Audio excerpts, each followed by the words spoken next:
So finding loving and nourishing connections, versus people that are draining you or no longer resonant or falling away, I think it can be hard to sort of digest and take in all the psychic stimuli, the energy of the world, and how fast everything is changing.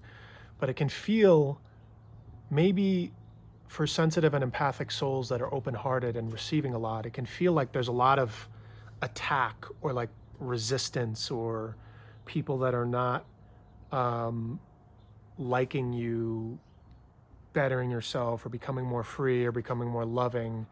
I also think in the time in this world, sorry, people are very busy with themselves. They're very tied up. They're doing their own shadow work, or they're being forced to confront things. But there's an unmistakable feeling when you meet someone who's has an open heart and has done some of the work and has been humbled by life and is lovable versus being unlovable. You just kind of know within like the first second or two of meeting them.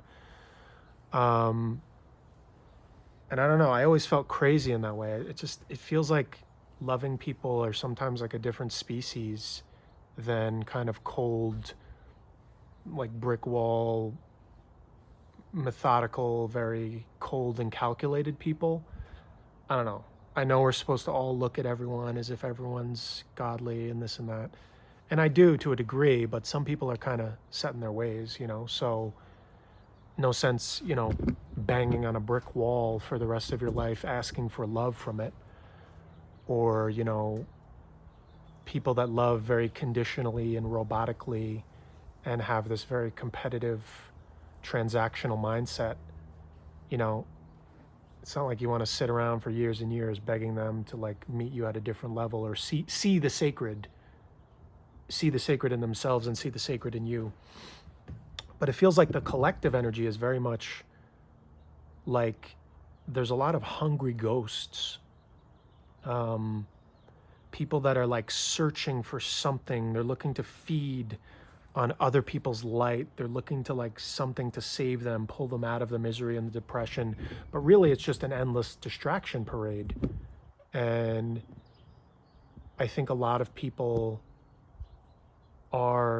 can be draining to be around at this time. I don't like to fixate on the negative, but if you're holding a lot of light, you're birthing a lot of love in your heart, you have a lot of love for the universe and the world and God. It's not like you want to be hanging around everyone at all times and being everyone's best friend, because you'll just be drained. You'll have no energy for yourself. So I think there's this divide of like the fake and the masks and the tap dancing. It just doesn't really work anymore. It's like it used to work, where you could kind of delude yourself or be around certain people out of obligation, out of like feeling like, well, I should, or they're a good person, or I need to socialize, I need to do this.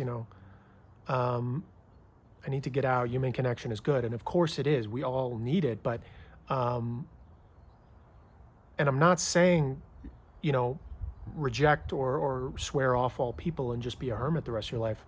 I'm saying, be diligently in the search for soul family, for friends, for good people, for people that are resonant. Um, but it's just hard. It can be hard to see with people that you have known, loved ones, friends, family, whatever, that are just kind of falling away. And it's like you're not really in the same reality anymore. And it's sad.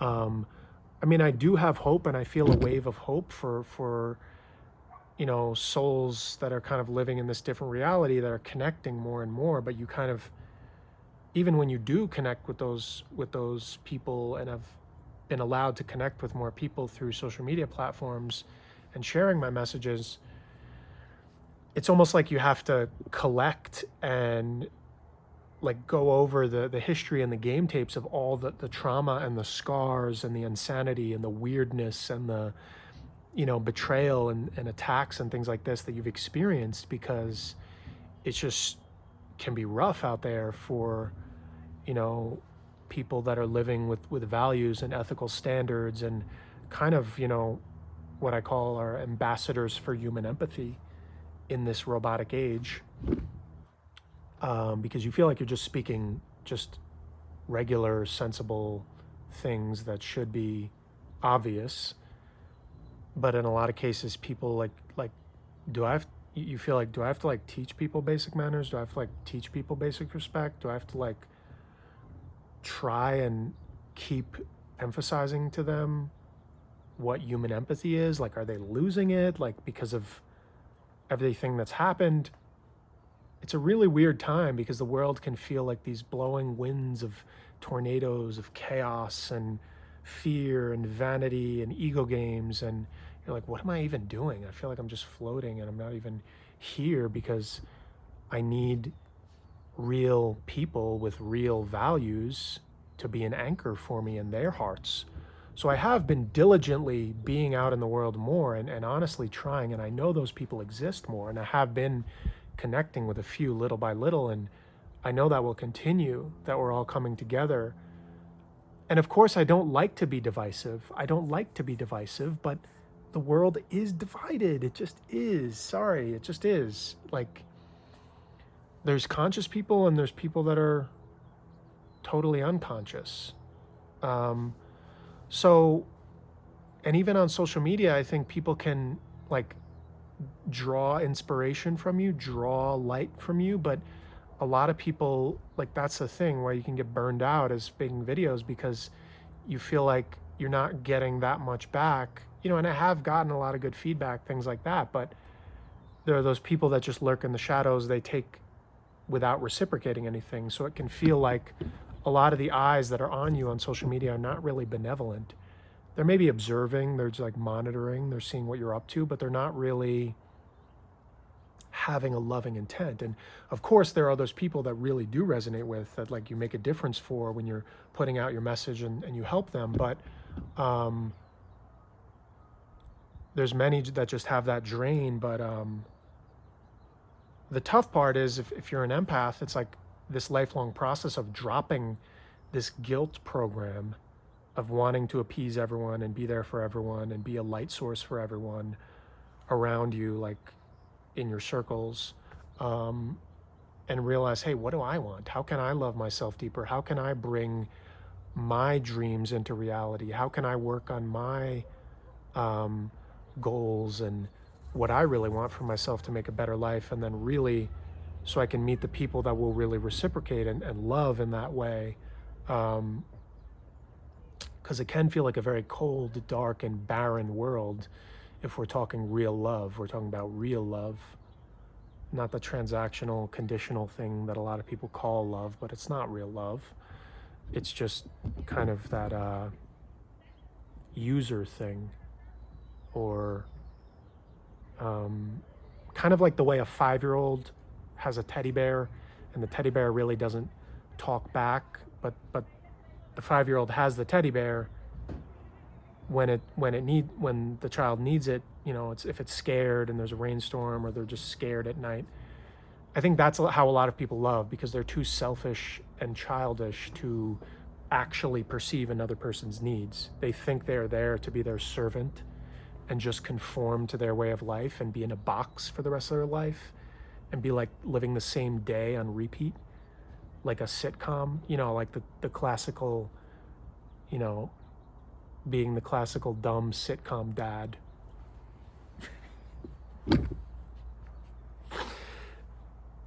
I feel like people want that. They just want that cliche, the wedding, the kids, etc. You're just like a stand-in. You're just like acting in a movie. And I just never wanted that. I don't, in a partnership, in a marriage with a wife, I would need someone that is an anchor, but also gives me that space to be creative, take risks, fall down, look stupid, like expand the palette, like bust out of it, like catalyze, be taking risks, like, and that's a rare person that can not judge you as you are doing trial and error in your creative process, growing, expanding, taking risks, things like this.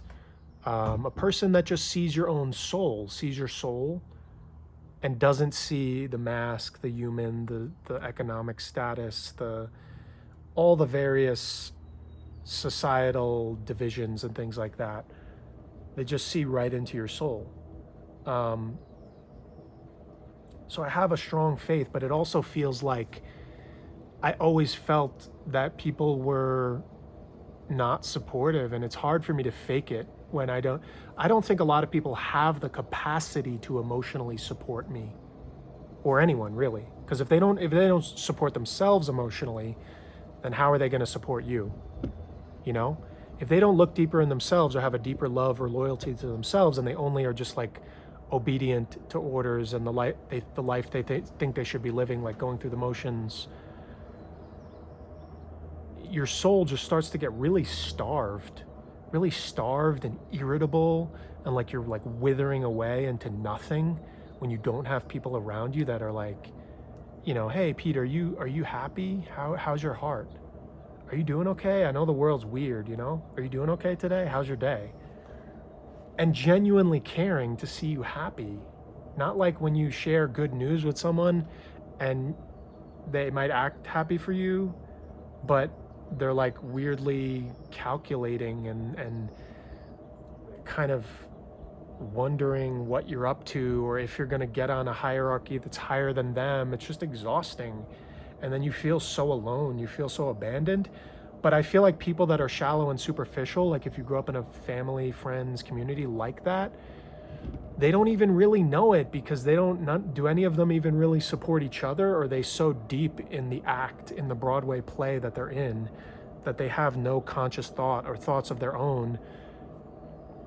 And you feel abandoned because you're like, man, I thought this was real. Like, I thought all this was real. I thought all humans were supposed to be compassionate or have that spark of God or had that capability to grow and evolve and be compassionate. But clearly, with the world the way it is, people have had, it almost feels like they had the empathy like beaten out of them. Like they're so desensitized, and it's exhausting to be around. And when I talk about it, I don't like feeling like a clown or like a pariah just for saying, hey, do people not have empathy these days? And people are like, I like red guy. I like blue guy. I wanna do what I need to do to play with the cool kids at recess.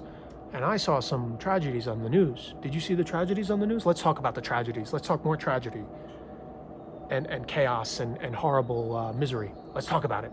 I love talking about the things on the news. I love talking about war and tragedy and misery in my TV shows. Let's talk about that too. I love it. It's not that it's, whatever. You get my point. Lacking soul. But you're not crazy for having those standards. You're not crazy for standing alone and saying, this is all nonsense. This is all stupid.